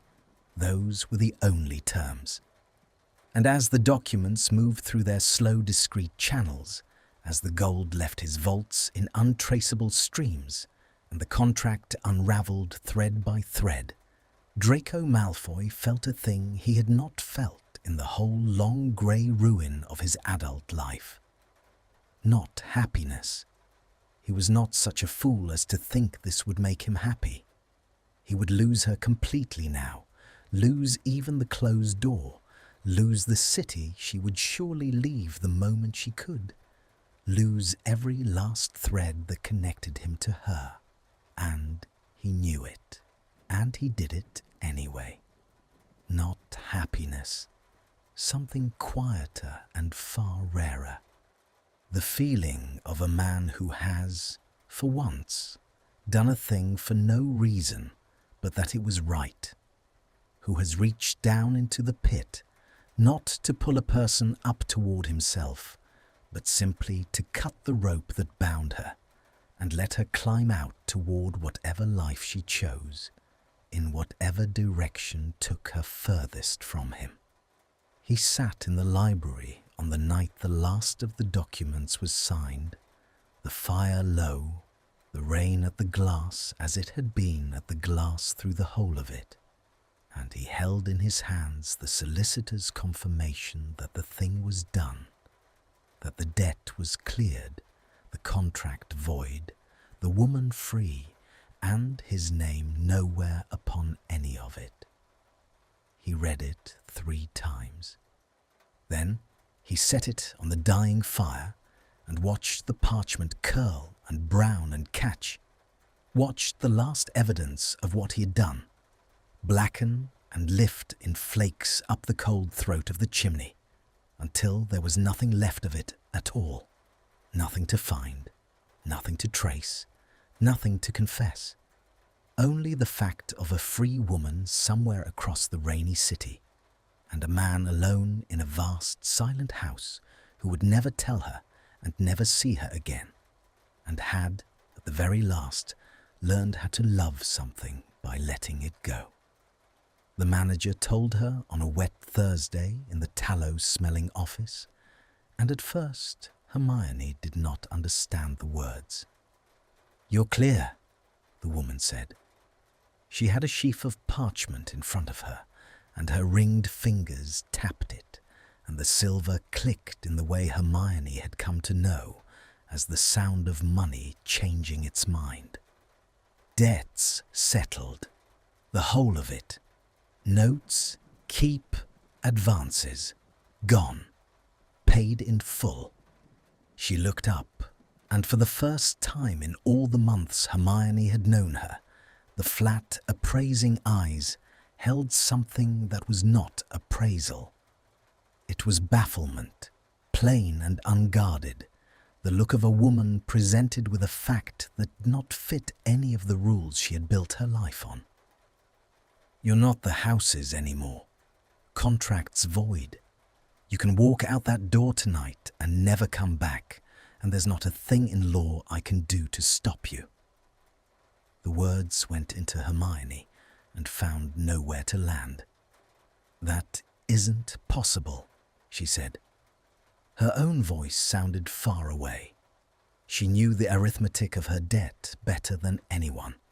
She had done the sums 1,000 times in the dark, the designed to be endless arithmetic, the way the keep ate the dancing, and the advances ate the future, and the whole structure was built so that the bottom could never be reached. The amount, no one could. Someone could. The manager pushed the parchment across the desk. And someone did. Full value. More than full value, if you want the truth of it. Whoever it was didn't haggle the way a sane person haggles. Paid what I asked, and then paid what I asked again when I got greedy. Never blinked. A short laugh, without humour. I've run this house 11 years. I've seen men buy women out before. Always a string on it. Always. They pay the debt and the woman's theirs after. New contract, private arrangement, kept somewhere quiet. That's the trade. That's how it goes. She tapped the parchment. This one's got no string. I read it 4 times looking for the string. There isn't one. You're not bought, girl. You're freed. There's a difference, and in 11 years I've never once seen it. Hermione looked down at the parchment, and the words swam and would not hold still. Released from all claims, owes the purchaser nothing. The purchaser wishes to remain unknown and asks nothing in return. Who? She said. Don't know. And the manager's bafflement deepened into something almost like respect, the grudging respect of a hard woman for a thing she cannot explain. Came through solicitors, then more solicitors behind those. I made inquiries. You'd believe I made inquiries. A buyer who pays like that is a buyer worth knowing. And the trail goes cold 3 deep. Whoever it is built the thing so it couldn't be traced. Spent good gold just on the hiding of it, on top of the rest. She sat back. Someone wanted you free, and wanted it more than they wanted you to know who'd done it. That's the whole of what I can tell you. She left that night. She had imagined her leaving 1,000 times, in the dark of her small room, and in every imagining it had been a triumphant thing, or a desperate thing, a running, a fleeing, a casting off. The reality was none of those. She walked down the stair and past the curtained alcoves and across the floor where she had danced, and the gold lanterns hung at their half-light, and the smoke curled toward the rafters, and the men at the bar did not look up, because to them she was only a woman crossing a room, and she pushed the door and the rain took her, and that was all. No triumph, no fleeing, only a woman walking out into the wet with everything she owned in a single bag, free, and not knowing whose hand had unbolted the door. She took a room above a cauldron shop in a part of the city where no one knew her face. She paid for it with the small store of coin she had hidden and hoarded against a someday she had not believed would come. And in the first grey days of her freedom, she did the work that freedom demanded, the unglamorous, unending work of climbing out of a pit, which is never the single heroic leap of the imaginings, but a slow and graceless scrabbling, handhold by handhold, with the dark below always patient, always waiting. The draughts were the worst of it, the forbidden ones, the ones that had eaten her hollow.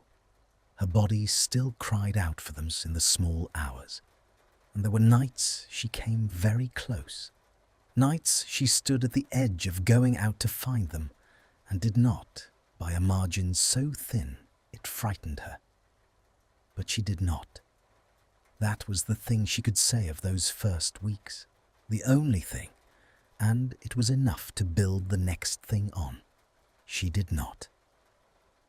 She found a healer, an unfashionable one in an unfashionable street, who asked no questions about how a war heroine had come to need such help. And she did the long, humiliating work of unneeding what her body needed. And slowly, by the narrowest of margins, the cries in the small hours grew quieter, And all the while, beneath the work, the question turned and turned. Who? She knew. That was the thing she could not say to the manager, could not say to the healer, could barely say to herself in the dark of the room above the cauldron shop. She knew, and the knowing sat in her chest the way the swallowed stone had sat there since the dawn she pretended to sleep through. Because there was only one person it could be. The manager had said no string and trail 3 deep cold and spent gold on the hiding of it, and Hermione had lain awake turning each fact over, and each fact pointed the same direction like iron filings to a hidden lodestone.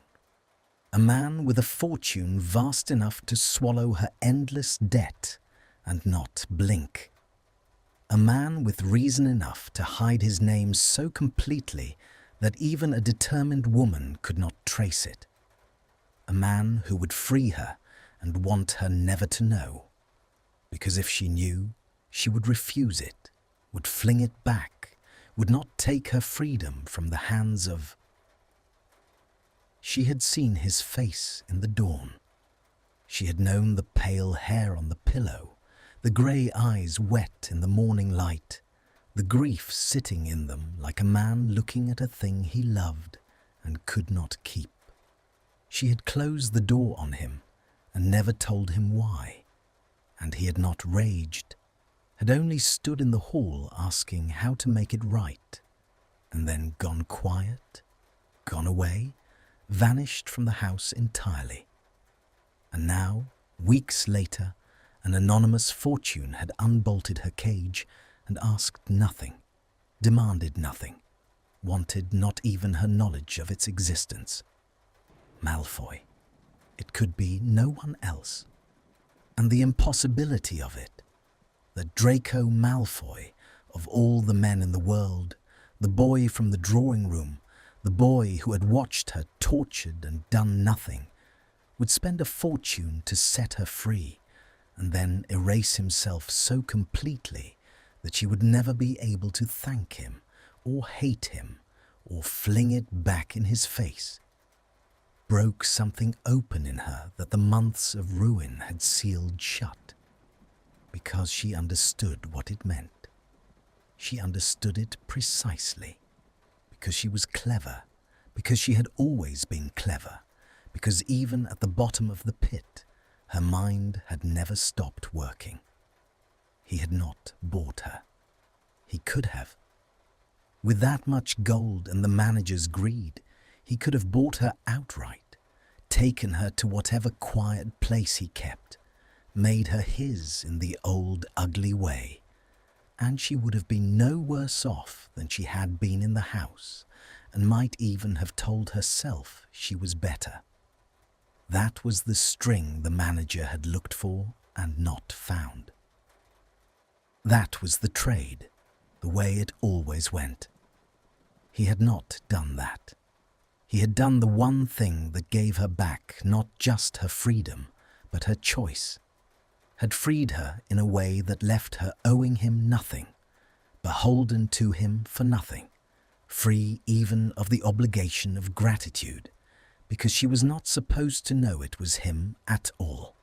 He had spent a fortune and his own erasure to make certain that whatever she did next, wherever she went, whoever she became, it would be hers, chosen freely, untainted by debt to the man who had loved her in the dark and used her in the dark, and finally, at the very last, learned the difference between having a person and loving one. He had given her back herself, and he had meant for her never to know he had done it. She sat in the room above the cauldron shop with the rain at the glass. The same rain, it seemed to her, that had been falling over the whole of this, that had fallen the first night a silent stranger held her face in the dark. And she understood that the kindest thing anyone had done for her in years had been done by the man she had every reason to despise, and that he had done it expecting nothing, not even to be known for it, and that this changed everything, and that she did not know what to do. She could do nothing. That was the simplest thing, the thing the careful, frightened part of her had been doing all along, the part that had closed the door rather than speak his name, that had let him slip out at dawn rather than face the conversation knowing would demand. She could take her freedom and her silence both, and leave the city, and let Draco Malfoy vanish into the past where the worst of her life lived, and never see him, and let the swallowed stone stay swallowed forever. That was the safe thing. She had become, over the long ruin, a connoisseur of the safe thing. But she was free now. That was the fact that would not let the safe thing be enough. He had spent a fortune to give her back her choices, and the first true choice of her free life would be a contemptible thing to spend on hiding, to take the gift of her own agency and use it immediately to flee. He had reached down into the pit and cut the rope, not to pull her toward himself, but to let her climb out toward anything she chose. And what she found, sitting in the rain above the cauldron shop with her freedom in her hands and the swallowed stone rising at last in her throat, was that she did not, after all, want to climb out in the direction of a way. She wanted to look at him in the light, once, with no dark and no mask and no debt between them, no gold on any desk, no contract, nothing. Just a man and a woman who had wronged each other and been broken by the same war and found each other impossibly in the dark and lost each other, and who now, for the first time, might stand on the same ground as equals and simply see. She did not know what she would say. She did not know whether she would thank him or strike him or weep or turn and walk away after all.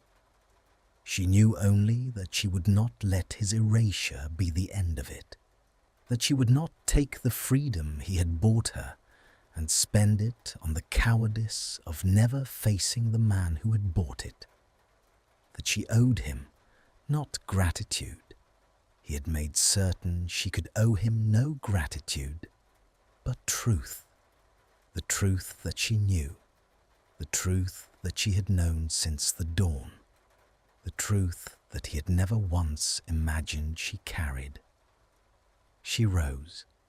The rain ran down the glass. Somewhere across the city, in a vast and silent house, was a man who believed he had loved her and lost her and would never see her again, who had set fire to the last evidence of the kindest thing he had ever done, and watched it lift in flakes up a cold chimney, certain that the story was over. Hermione Granger took her cloak from its hook and drew it around her shoulders, and her hands, for the first time in longer than she could remember, did not shake. The rain had stopped. That was the first thing Draco noticed when the wards at the manor gate chimed, late on a grey afternoon, weeks into a silence he had thought permanent. That the rain, which had fallen over the whole of it, the first night and the last, the dark room and the burning parchment, had finally, sometime in the night, stopped. The sky over the grounds hung pale and washed and undecided, neither bright nor dark, the colourless hush of a world between weathers, and into that hush the wards sang their single note, and Draco, who received no one and expected no one, went to the window of the library and looked down the long gravelled drive and saw a woman standing at the gate. He knew her at once. He had only seen her face once, in a stolen dawn, but he had memorized it the way the condemned memorize the last thing they are permitted to look at.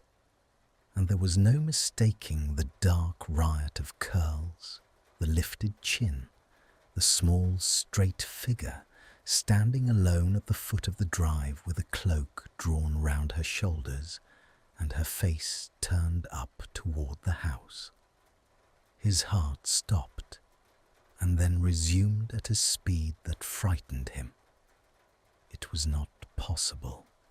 She could not be here. She did not know, could not know, that the gold had been his. He had buried his name 3 solicitors deep and burned the last of the evidence himself and watched it lift up the chimney in flakes. There was no thread that ran from the freed woman to this house.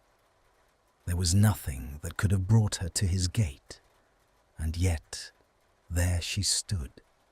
And the longer he looked, the more certain he became that she was not a thing his exhausted mind had conjured out of want, that she was real, that Hermione Granger was standing at the gate of Malfoy Manor in the pale hush after the rain. He went down. He did not decide to. His body carried him, the way his body had carried him the first night through the rain to the sign of the smoke-edged woman. Down the great staircase, across the cold hall, out through the door that the house elves opened in silent astonishment, and down the long gravel drive on foot, his breath loud in the colourless quiet, toward the small figure at the gate who watched him come and did not move. He stopped a few feet from her with the iron of the gate between them. For a long moment neither spoke. He looked at her face in the full grey light, not the stolen sliver of a dawn, but the whole of it, openly, for the first time, with no dark to hide in and no sleep to feign. And she looked at his, and the looking was a thing he felt physically, a current passing between them with the gate for a conductor. She was thinner than the woman who had danced in the gold light. The months had carved her finer, harder, but the dullness he had seen in her, even in the dark, was gone from her eyes. And in its place was something clear and steady and terribly alive, the look of a person who has climbed out of a pit by her own hands and knows exactly how far down it went. "Granger," he said.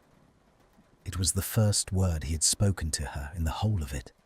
His voice, the voice he had hidden for months, the voice that would have undone everything had he ever once let her hear it, came out rough and uncertain, the voice of a man speaking a name he had only ever said inside his own head. Something moved across her face when she heard it. He understood, a beat too late, what it was. Recognition. Not the recognition of his face. She had that already, somehow, impossibly. But of his voice, placed at last to the silent man in the dark, the last piece of a thing she had clearly assembled long before she came to his gate. "I knew it was your voice would be the strangest part," she said quietly. "All those nights, and I never heard it. I used to wonder what it sounded like." She paused. "It sounds the way I thought it would." He did not understand. He stood at the gate with his heart slamming and tried to make the pieces fit and could not. "How?" he managed. "How are you? The debt was—" He stopped himself, but it was already too late. The half-sentence hung in the air between them, and her clear, steady eyes told him she had heard the whole of what he had not said. "Anonymous," she finished for him. 3 solicitors deep, no string, no name. A breath.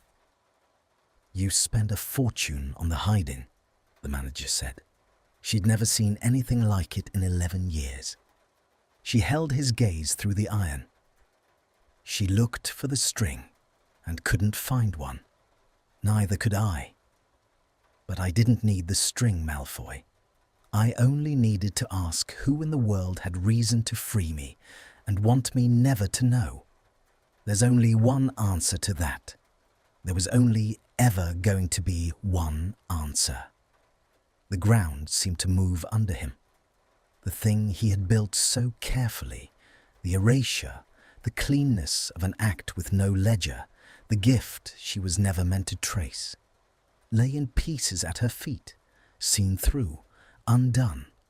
And by her, of course, by her, the cleverest witch of her age, who had read a man entirely by his pulse in the dark, and could surely read a fortune's vanishing as easily as a child's sum. "You weren't supposed to know," he said. It was all he had. The whole of it was that you weren't supposed to know. So you wouldn't owe me anything. So it would be yours. Your choice. Not... His voice failed. He started again, lower. "I didn't do it for you to know. I didn't do it for you to come. I did it so you'd be free of all of it. Of the house. Of the debt." He made himself say the last of it, the hardest part, the part he had carried alone in the silent house. "Of me. I know why you did it." She said it gently, and the gentleness was worse than any anger could have been, because he had braced for anger, had earned anger, and gentleness from her he had not earned at all. "That's why I'm here. A man who wanted to own me would have bought me and kept me. A man who wanted to be thanked would have signed his name. You did the one thing that left me nothing to owe you, not even gratitude. You gave me back the choosing." Her chin lifted, that old defiant tilt he had touched in the dark and finally in the dawn seen. "And I've come to use it." She lifted her hand and laid it on the iron of the gate, on the cold latch, and looked at him through the bars, and her eyes were bright and unflinching, and his entire ruined life hung on what she would say next. "I knew it was you," she said. "Not just now. Then, at the very start of the end of it." She held his gaze. "The morning you stayed, I woke before you did. I felt you wake, felt you go still, the way you do when you're afraid. And I kept my eyes almost shut, the way you learn to in a place like that, to see a man when he thinks he isn't seen. And I saw your hair in the light, and I knew." The drive seemed to tilt. He had carried all this time the certainty that she had slept through that dawn, that his secret had survived the broken law, that she had refused him. For some reason he would never understand. And the whole of it had been a fiction. She had known from the morning. She had closed the door not because of some failing of his in the dark, but because she had seen his face and could not bear to lie in his arms, knowing whose arms they were. "You closed the door," he said. The understanding came in pieces, sharp-edged. "Because you knew, because you'd seen, because I was afraid." Her hand tightened on the latch. "Not of you, of the conversation, of what it would mean to say your name out loud and turn the one warm hour I'd let myself have into a thing with a war in it, a history, all the worst of everything. I couldn't carry it. My life was already barely standing. So I closed the door and I let you slip out at dawn, and I told myself it was safer to wonder than to know." Her voice roughened. "And then you bought my freedom and asked for nothing. And I understood that I'd spent my one safe choice on cowardice, and that I had a free choice now, my first in years, and that I was not going to spend it the same way." She lifted the latch. The gate swung open between them, the iron singing softly on its hinge, and there was nothing between them any more. No bars, no dark, no gold on any desk, only the pale hush of the world after the rain, and the two of them standing in it on the same ground at last. "I'm not here because I owe you," she said. "You made very sure I couldn't owe you anything. That's the whole reason I could come." She stepped through the open gate onto the gravel of the drive, close enough now that he could see the faint old scar near her hairline. He had touched in the dark the small frown that lived between her brows, the brightness in her eyes that the months had not been able to put out. "I'm here because I choose to be. Because the kindest hands that touched me in the worst years of my life turned out to be yours, and the cruelest thing I ever lived through was watching you watch it happen. And I don't know how both of those are true at once, but they are, and I'm tired of running from the not knowing." A breath that shook, just slightly. "I'm free, Malfoy. You made me free. And the first thing I want to do with it is stand here in the daylight and look at you and find out what we are when there's nothing bought and nothing hidden and nothing owed between us." He could not speak. The thing in his chest had grown too large for speech, the thing he had named in the dawn and carried in the silence and set fire to with the parchment, certain he would never be permitted to feel it in the light. He looked at her, free, choosing, standing on his own drive in the colourless hush, and every elegant evasion his blood had taught him fell away, and what was left was only the truth, unperformed, exactly as heavy as it was. "I'm sorry," he said. It was not what he had meant to say. It was not enough. Nothing could be enough. But it was true, and it was the first thing he had ever said to her in the light, and he meant it with the whole of what was left of him. For the drawing room, for doing nothing while, for all of it, and for the dark, for letting myself believe it was anything other than what it was, for as long as I let myself believe it. You weren't ever a thing to be bought. I knew it, and I bought you anyway, and I called it something else. And I'm sorry. I'll be sorry the whole of my life. The gold was the only thing I had that could undo any part of it, and it couldn't undo the most of it, and I gave it anyway because it was the only true thing I had left to give." His voice broke, and he let it. "I don't want anything from you. I came down here certain I'd never see you again, and I made my peace with it, as much peace as a man can make. You don't owe me a single word. You can turn around and walk back through that gate, and I'll never trouble you again as long as I live." "I know," she said. "That's exactly why I'm not going to." And she closed the small remaining distance between them and lifted her hand, the hand that had read his pulse in the dark, that had lain over his heart while he slept, that had just lifted the latch of his own gate by her own free choosing, and laid it against the side of his face, against his cheek, the way he had laid his against hers the first night in the black, when neither of them had known what they were beginning. He went absolutely still under her touch, the way he had gone still then, and he understood that she had remembered, that she was giving him back the very first thing he had ever given her, in the light now, where they could both see it. "In the dark, you always touched my face first," she said softly, "before anything else. I never understood why. I think I understand now."